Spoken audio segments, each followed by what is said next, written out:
গাছ লাগানো এবং কাটার ক্ষেত্রে কেন আইন ও নীতিমালা তৈরি করা হবে না জানতে চেয়ে রুল জারি করেছে হাইকোর্ট।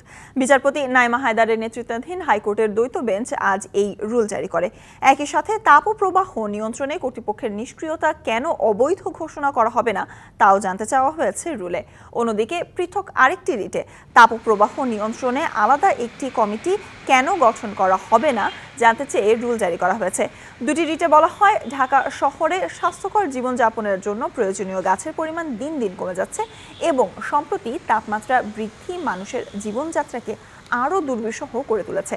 সারা দেশে সামাজিক বনায়ন চুক্তিতে লাগানো গাছ কাটার কারণে পরিবেশের ওপর বিরূপ প্রতিক্রিয়া সৃষ্টি হচ্ছে।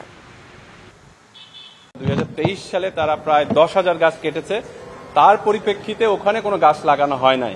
গাছ লাগানোর নীতিমালা সেটাকে তারা কোনো ধরনের ব্যবস্থা কেন নেন নাই এবং তাপদাহ এবং তাপপ্রবাহ এই দুইটার ক্ষেত্রে তারা কি কি ব্যবস্থা নিয়েছেন সেটাও তারা জানতে ব্যর্থ হয়েছেন। এই নিষ্ক্রিয়তাকে চ্যালেঞ্জ করে আমি মামলা করেছি এবং সেটাকে শুধু রুল দিয়েছেন।